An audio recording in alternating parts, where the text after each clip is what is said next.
한 번에 합격 해커스. 본격적으로 이제 문제로 들어가 보도록 하겠는데, 첫 번째 질문 같은 경우에 아마 많이 당황하셨을 거예요. 왜 그러냐면은 리트 언어이에 사실 규칙이 있죠. 첫 번째랑 마지막 지문은 항상 법학에서 출제가 된다라고 하는 규칙이 있는데, 그 규칙을 깬 적이 딱 한 번 있습니다. 2021학년도 같은 경우에 첫 번째 과학 지문이 출제가 됐죠. 그래서 사실은 저는 이제 제 파이널 강의를 수강하시는 분들 같은 경우는 그거를 이제 다 한 명씩 상담을 해가지고 이제 전략을 짜드리는데, 몇 지문을 풀어야 되나 이런 것들을 짜드리는데, 그래서 자신이 좀 정해놓을 필요가 있습니다. 그러니까 내가 이제 뭐 모든 지문을 다 푸는 것을 목표로 하시는 분들도 분명히 계시겠지만, 고득점을 하시는 분들 중에는 사실 현실적으로 제가 이제 제 인맥을 다 동원해가지고 뭐 서울대 로스쿨 합격한 그러한 후배들한테 다 물어봤습니다. 너 이번에 현장에서 몇 지문 풀었냐?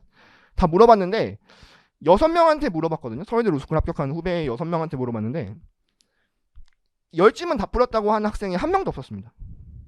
그 중에서 이제 29개 맞아가지고 이제 100%가 나온, 2023학년도에서 29개 맞아서 100% 나온 학생이 있었는데, 그 학생도 솔직히 말해주더라고요. 중력파 지문 버려서 그거 다 3번으로 찍었는데 그게 거기서 이제 대박이 나가지고 29개가 나왔다. 그래서 9지문밖에 못 읽었다라고 얘기를 하더라고요. 그래서 현실적으로 봤을 때 제가 보기에는 9지문만 읽어도 고득점을 하는 데는 충분하다라고 하는 생각이 들어요. 그래서 이제 본인이 그걸 한번 고민을 해보셔야 될 필요가 있는 게, 7지문을 푸셔도 20개 넘게 나오시는 분들도 계시고, 9지문, 10지문을 푸셔도 20개 밑으로 나오시는 분들이 계십니다. 그런데 이제 그래서 제가 보기에는 9개, 10개를 읽으시는 분들은 제가 보기엔 더 이상 지문 읽는 속도 때문에 고민하실 필요는 없다는 생각이 들어요. 왜냐면 그 정도 가지고 고득점이 충분하기 때문에 그런 분들 같은 경우는 다른 부분에서 약점을 찾으셔야 되고, 내가 6지문, 7지문 정도 읽는다 라고 하시는 분들은 8지문, 9지문까지는 목표로 해주셔야 되는데, 그런다라고 했을 때 내가 뭐 8지문, 9지문을 읽는 걸 목표로 한다라고 했을 때 한 지문을 뭐에서 버릴 것이냐, 아니면 뭐 2지문을 어디서 버릴 것이냐를 좀 전략적으로 미리 고민을 해볼 필요가 있습니다. 지금 단계에서 이걸 할 필요는 없는 게, 지금은 아직 성적이 상승할 여지가 충분하기 때문에 여러분들이 벌써부터 내가 어떤 지문 버려야 되지 이걸 고민할 필요는 없지만, 장기적으로는 한번 생각을 해보셔야 돼요. 왜냐면 이 리트 언어이라고 하는 시험이 우리가 최대한 점수를 끌어올려야 되지 않습니까? 그렇게 되려면은 뭐 전략적으로 좀 접근을 할 필요가 있죠. 그래서 만약에 이제 이런 식으로만 낸다고 하더라도, 그러니까 이렇게 첫 번째 지문에 과학이 나왔을 때 내가 어떻게 대응할 것이냐 이런 것도 생각해 볼 필요가 있고, 그리고 제가 이제 그걸 들은 건데, 그 리트 검토위원으로 참여했던 지인이 있습니다. 제 지인 중에. 그러니까 이제 리트 성적이 높은 학생들 같은 경우는 연락이 와가지고 이제 검토하는데 참여를 해서 끌려가요. 그래서 이제 성적이 높았던 학생이 못 푼다고 하면은 이 문제는 못 푸는 문제다라고 해가지고 배제를 한다라고 하더라고요. 근데 이제 얘기를 들은 게 뭐냐면, 그때 봤었던 거랑 문제가 나오는 구성 형태가 실제 봤었을 때랑 달랐다라고 저한테 얘기를 해줬습니다. 그리고 저도 이제 출제를 하면서 경험을 한 건데, 출제되는 문제 순서를 조절하는 것만으로도 뭐를 바꿀 수가 있냐면 사실 평균을 바꿀 수가 있어요. 그러니까 어떤 식으로 내면은 여러분들이 성적이 가장 잘 나오냐면은, 이렇게 쉬운 것부터 해가지고 서서히 이렇게 그라데이션으로 어렵게 가면은 대부분 점수가 오릅니다. 아마 그런 게 아마 여러분들도 풀기 더 편하실 거예요. 그런데 막 난이도 조절에 강약 이런 식으로 해놓으면 똑같은 문제라고 하더라도 점수가 떨어지거든요. 그렇기 때문에 이제 그런 것도 좀 고려를 하실 필요가 있습니다. 이제 첫 번째 지문이 만약에 과학 지문이거나 아니면 엄청 어려운 지문이 첫 번째 지문으로 박아놨다라고 한다면, 이건 출제위원들이 분명히 점수를 낮추려는 의도인데, 그런 경우에 내가 어떻게 대응을 할 것이냐, 그런 부분들도 잘 전략을 짜 두셔야 되는 거죠.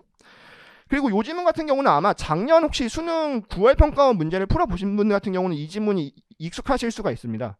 작년 9월 평가원에서 나온 소재가 이것보다 훨씬 더 쉽게 나왔긴 했지만 좀 겹치는 소재거든요. 근데 이거는 제가 그 소재를 참고했기 때문이 아니라, 이게 제가 작년 파이널에 냈었던 문항인데 이제 그대로 출제 적중을 했습니다. 근데 리트 언어에 적중한 거는 아니고 이제 수능 국어에 그대로 적중을 했는데, 그래도 어쨌든 어느 정도 출제진이 겹치기 때문에 좀 저는 적중한 것만 해도 굉장히 기쁘게 생각을 하고 있는데, 여기에서 핵심은 이거죠. 그래서 이제 어떠한 웹페이지가 있다라고 했을 때 일로 들어오는 게 이제 백링크고, 나가는 게 이제 포워드 링크잖아요. 두 개를 합쳐가지고 이제 하이퍼링크라고 하는 것이고, 그런데 연결 정도 중심 방식은 뭘로만 결정을 하는 거냐면 이 백링크의 개수만 가지고서는 결정을 하는 것이고, 반면에 페이지 링크 알고리즘 같은 경우는 이 백링크가 아니라, 개수를 가지고 따지는 것이 아니라 얼마나 중요한 웹페이지랑 연결이 되어 있느냐. 그래서 높은 랭크를 가진 페이지랑 연결이 되어 있으면은 연결이 된 나도 높은 랭크를 가진다라고 하는 그러한 모델인데, 그러면 얘가 그러면은 높은 랭크를 가진다라는 걸 어떻게 하느냐? 서로 상호 순환적으로 알 수 있다라는 거죠. 그래서 상호 순환적으로 알고리즘을 계산을 해가지고 중요한 높은 랭크, 그러니까 팔로우가 높은 사람이랑 내가 인스타그램 팔로우가 되면은 나도 팔로우가 높아지는 그러한 알고리즘인 거죠.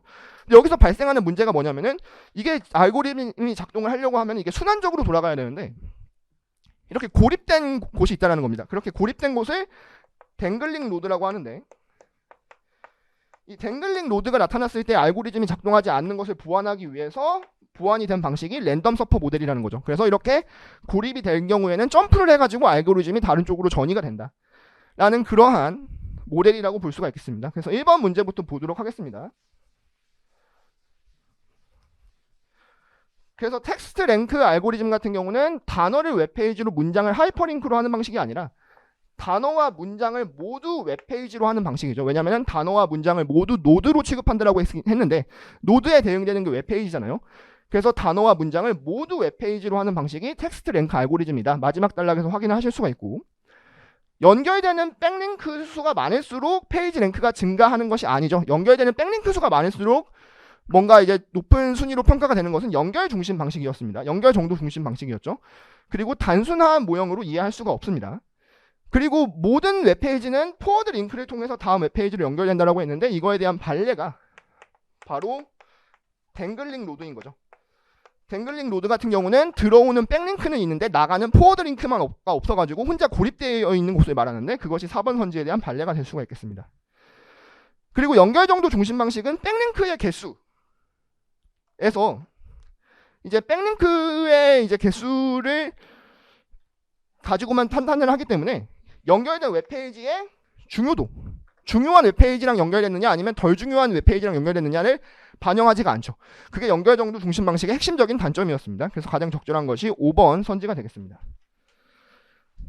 그 다음 2번 문항으로 가보도록 하겠습니다.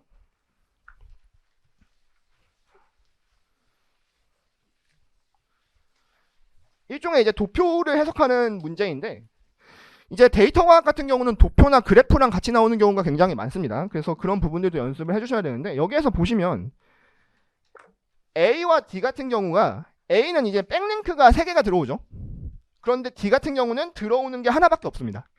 그래서 얼핏 보면은 하이퍼링크 개수가 3개로 똑같기 때문에 중요도가 똑같이 평가되는 것이 아니냐 이렇게 생각하실 수가 있는데, 연결 정도 중심 방식은 뭐만 고려를 하냐면은 들어오는 하이퍼링크의 개수가 아니라 백링크의 개수만 가지고 판단을 하는 거잖아요. 죄송합니다. 포워드 링크가 아니라 백링크의 개수만 가지고 판단을 하는 거죠.